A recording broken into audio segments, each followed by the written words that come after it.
হ্যাঁ গো। কি? Happy propose day. Happy propose day my dear লাভ।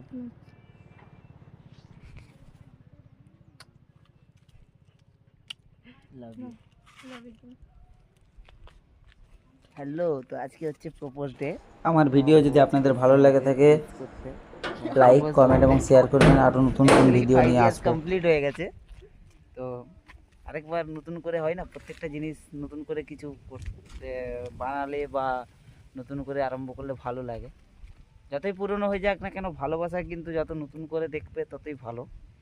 ভালোবাসা জিনিসটা এমনই, যত ভালোবাসবে তাকে নতুন করে আরও চিনতে পারবে, তাকে নতুন করে বলতে পারবো। তো এখন আমরা এসেছি শিলাবতী আদি গঙ্গা মায়ের মন্দিরের সামনে আর কি। ওইদিকে পিছন দিকে আছে ভদ্রকালী মন্দির এবং ভদ্রেশ্বর মহাদেবের মন্দির, মানে আমার মহাকালের মন্দির।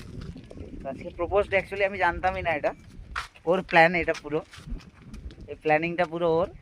আমাকে বলেছিল যে গনগনি যাবো জাস্ট, তো আমি জানি ঠিক আছে গনগনি, তো হঠাৎ মন চাইলো গনগনিতে সবাই আসি, আজকে না হয় গনগনি না গিয়ে একটু অন্য সাইডে ঘুরে আসি। তো এখানে আদি গঙ্গা মায়ের মন্দির, পিছনে রয়েছে ভদ্রেশ্বর মন্দির এবং মা ভদ্রকালীর মন্দির, যেখানে কালকে প্রসাদ খাওয়ানো হয়েছে বার্ষিক হিসাবে। তো আজকে প্রপোজ ডে, প্রপোজ করলো এবং চকলেট দিয়েছে।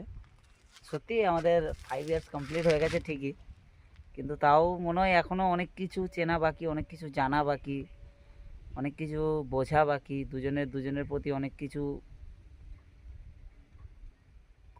বাকি আছে, যেটা এখনও বুঝতে গেলে দুজনকে মোটামুটি সারাটা জনম কাটালেও হয়তো বুঝতে পারবো না। একটা কথাই আছে না, মেয়েদের মন চট করে বোঝা যায় না, সেরকম। Bye bye, see you.